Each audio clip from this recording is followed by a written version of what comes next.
BBC বাংলার সান্ধ্য অধিবেশন প্রবাহতে আপনাদের স্বাগত। আজ আপনাদের সাথে লন্ডন স্টুডিও থেকে আছি মানসী বড়ুয়া। বাংলাদেশের সর্বশেষ গুরুত্বপূর্ণ আপডেট সংবাদে আপনাকে স্বাগত। শুরুতেই সংবাদ শিরোনাম, পরে বিস্তারিত। প্রথমেই জানাবো আমাদের হাতে থাকা সর্বশেষ গুরুত্বপূর্ণ সবথেকে তাজা আপডেট সংবাদ। রমজানের পবিত্রতা রক্ষায় দেশবাসীর প্রতি জামাতের আমিরের আহ্বান। পবিত্র মাহে রমজান পবিত্রতা বজায় রাখতে দেশবাসীর প্রতি আহ্বান জানিয়েছে বাংলাদেশ জামাত ইসলামের আমির ডক্টর শফিকুর রহমান। আজ এক বিবৃতিতে তিনি বলেন, রহমত মাগফিরাত ও নাজাতের বার্তা নিয়ে মুসলমানদের মাঝে সমাগত রমাদান। তিনি বলেন, রমজানের শেষ দশকে পবিত্র লাইলাতুল কদর রয়েছে, যা হাজার মাসের চেয়েও উত্তম। এই মাস তাকওয়া অর্জন, সহনশীলতা চর্চা ও মানুষের প্রতি সহানুভূতি বৃদ্ধি করে। এরপর জানাবো সরকারি অর্থ আত্মসাৎ বরখাস্ত ইসি কর্মকর্তা। সরকারি অর্থ আত্মসাতের অভিযোগে কুষ্টিয়া দৌলতপুর উপজেলা নির্বাচন কর্মকর্তা কল্লোল বিশ্বাসকে সাময়িকভাবে বরখাস্ত করা হয়েছে। আজ ইসি সচিব আক্তার আহমেদ স্বাক্ষরিত সংক্রান্ত অফিস আদেশ থেকে সব তথ্য জানা যায়। এদিকে ভোটার হওয়ার ৫৩ দিনেই দেশের প্রধানমন্ত্রী তারেক রহমান দীর্ঘ ১৭ বছর নির্বাসন শেষে দেশে ফিরে এক অনন্য নজির গড়েছেন তারেক রহমান। ভোটার তালিকায় অন্তর্ভুক্ত হওয়ার মাত্র ৪৯ দিনের মাথায় তিনি সংসদ সদস্য বা এমপি এবং ৫৩ দিনের মাথায় দেশের প্রধানমন্ত্রী হিসেবে শপথ নেন। বাংলাদেশের সংসদীয় ইতিহাসে এত অল্প সময় ভোটার থেকে সরকার প্রধান হওয়ার ঘটনা এটি প্রথম। এবারে জানাবো রোজার আগে নিত্যপণ্যের দাম ঊর্ধ্বগতি, ভোগান্তিতে নিম্ন আয়ের মানুষ। রমজান মাসকে সামনে রেখে রাজধানীর কাঁচা বাজারে নিত্য প্রয়োজনীয় খাদ্যপণ্যের দাম বাড়তে শুরু করেছে। ফলমূল, সবজি, খেজুর, ছোলা, ডালসহ বিভিন্ন পণ্যের মূল্যবৃদ্ধিতে বিপাকে পড়েছে সাধারণ ক্রেতারা, বিশেষ করে নিম্ন আয়ের মানুষ। নতুন সরকার আসতে না আসতেই এই দাম বৃদ্ধি পাচ্ছে বলে অভিযোগ দেশের বাজারের ব্যবসায়ীদের। এবং সর্বশেষ জানাবো তারেক রহমানকে অভিনন্দন জানালেন চীনের প্রধানমন্ত্রী। এবার তারেক রহমানকে অভিনন্দন জানিয়ে চীন সফরের আমন্ত্রণ জানিয়েছে চীনের সরকার। আজ চীনের কমিউনিস্ট পার্টির পক্ষ থেকে এই ঘোষণা দেয়া হয়। প্রিয় দর্শক, এতক্ষণ শুনছিলেন সংবাদ শিরোনাম, এবারে বিস্তারিত। তবে তার আগে বন্ধুরা অনুরোধ থাকবে এই সংবাদটিতে একটি লাইক দিন। এই চ্যানেলে আপনি নতুন হয়ে থাকলে আমাদের সংবাদটি দেখতে দেখতে চ্যানেলটি সাবস্ক্রাইব করে রাখুন। কমেন্ট করে বন্ধুরা আপনার মূল্যবান মতামত জানিয়ে দিন আপনি বিশ্বের কোন দেশ থেকে বা বাংলাদেশের কোন স্থান থেকে আমাদের সংবাদটি দেখছেন এবং শুনছেন। আর বন্ধুরা সংবাদটি আপনার সোশ্যাল মিডিয়া ফেসবুকে শেয়ার করে বন্ধুদেরও দেখার সুযোগ করে দিন। গাজা যুদ্ধে আপনি যদি নিরীহ ফিলিস্তিনিদের ভালোবেসে থাকেন, কমেন্টে ইয়েস লিখে পুরো বিশ্বকে জানিয়ে দিন। এবারে বিস্তারিত। রমজানের পবিত্রতা রক্ষায় দেশবাসীর প্রতি জামাতের আমিরের আহ্বান। পবিত্র মাহে রমজানের পবিত্রতা বজায় রাখতে দেশবাসীর প্রতি আহ্বান জানিয়েছে বাংলাদেশ জামাত ইসলামের আমির ডক্টর শফিকুর রহমান। আজ এক বিবৃতিতে তিনি বলেছেন, রহমত মাগফিরাত ও নাজাতের বার্তা নিয়ে মুসলমানদের মাঝে সমাগত রমজান। তিনি বলেন, রমজানের শেষ দশকে পবিত্র লাইলাতুল কদর রয়েছে, যা হাজার মাসের চেয়েও উত্তম। এক মাস তাকওয়া অর্জন, সহনশীলতা চর্চা ও মানুষের প্রতি সহানুভূতি প্রদর্শনের মাস। ডক্টর শফিকুর রহমান বলেছেন, গত 12 ফেব্রুয়ারি দেশে ত্রয়োদশ জাতীয় সংসদ নির্বাচন অনুষ্ঠিত হয়েছে এবং এর মাধ্যমে জাতি গণতন্ত্রের পথে যাত্রা শুরু করেছে। তিনি বলেন, দীর্ঘদিনের জুলুম নির্যাতনের অবসানের পর জনগণ মৌলিক মানবাধিকার সহ ন্যায়সঙ্গত অধিকার পুনরুদ্ধারের প্রত্যাশা করছে।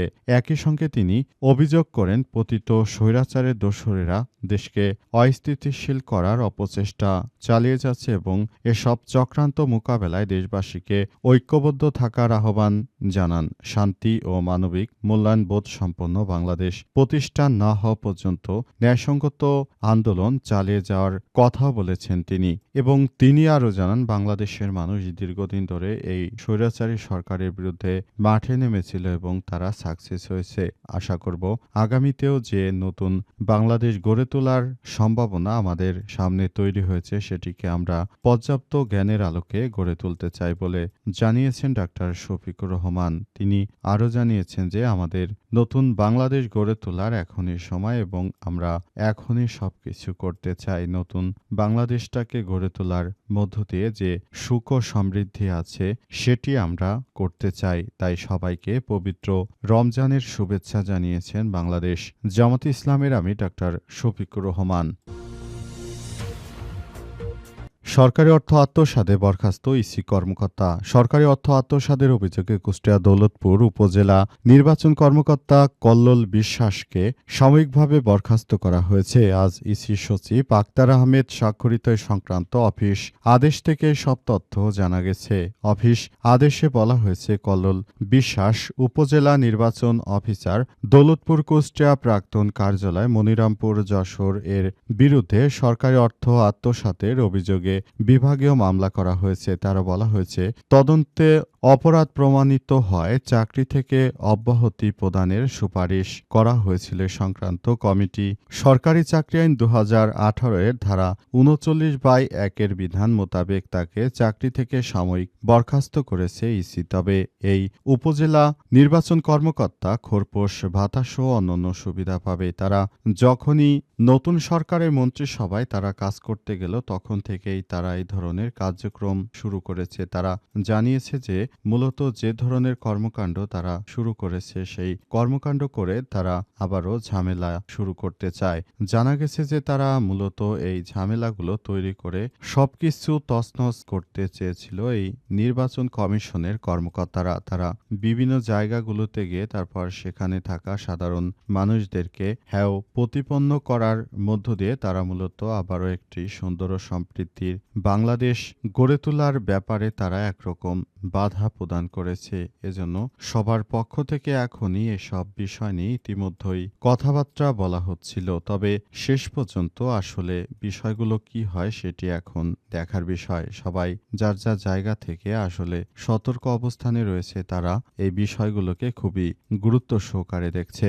অন্তর্বর্তীকালীন সরকারের প্রধান উপদেষ্টা প্রফেসর ডক্টর মোহাম্মদ ইউনূসের সরকার ক্ষমতায় থাকাকালীন এই গণভোট সহ যে বিষয়গুলো সামনে এসেছে এই বিষয়গুলোকে নিয়ে নির্বাচন কমিশনাররা বিভিন্ন জায়গা থেকে টাকা খেয়ে তারপর তারা ফলাফল উল্টে দেওয়ার চেষ্টা করেছিল। তবে গণভোটের ফলাফল উল্টাতে না পারলেও জাতীয় সংসদ নির্বাচনের ফলাফল তারা উলটপালট করে দিয়েছে, যেটা জাতির জন্য দুঃখজনক একটি ব্যাপার হয়ে দাঁড়িয়েছে। নির্বাচন কমিশনার আসলে শেষ পর্যন্ত কি করবে সেটি এখন দেখার বিষয়।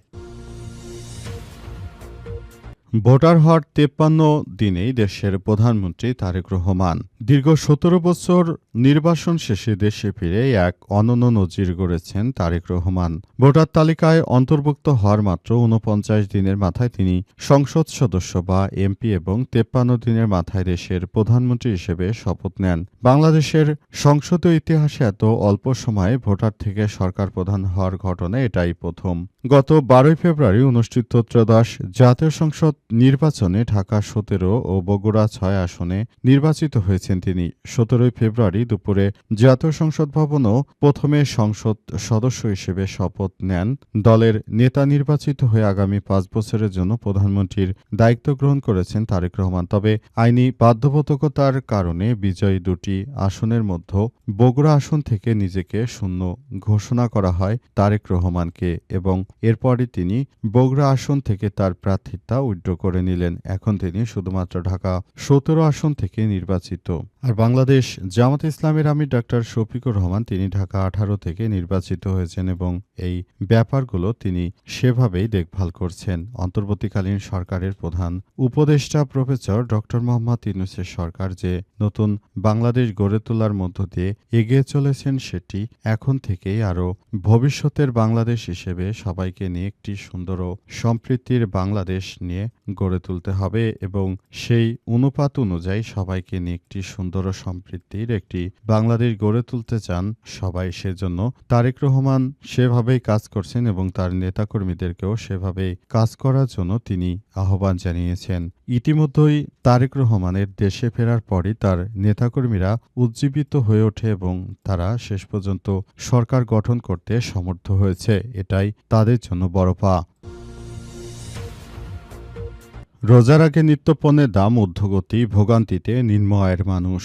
রমজান মাসকে সামনে রেখে রাজধানীর কাঁচা বাজারে নিত্য প্রয়োজনীয় খাদ্যপণ্যের দাম বাড়তে শুরু করেছে। ফলমূল, শাকসবজি, খেজুর, ছোলা, ডালসহ বিভিন্ন পণ্যের মূল্য বৃদ্ধিতে বিপাকে পড়েছে সাধারণ ক্রেতা, বিশেষ করে নিম্ন আয়ের মানুষ। আজ বিকেলে রাজধানী কারণ বাজারে এলাকায় ঘুরে দেখা গেছে 2 সপ্তাহের ব্যবধানে বেশ কয়েকটি পণ্যের দাম আকাশছোঁয়া।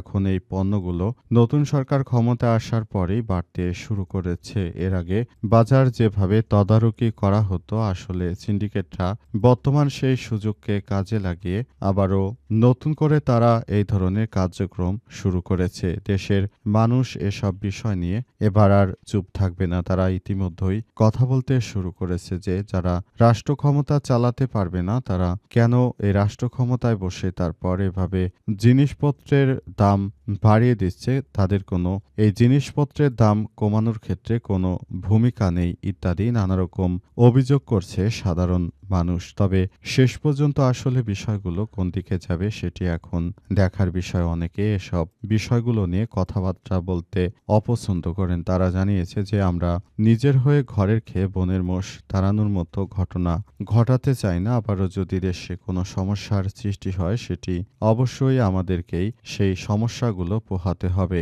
সারা দেশের মানুষ এখন থেকে সতর্ক অবস্থানে রয়েছে।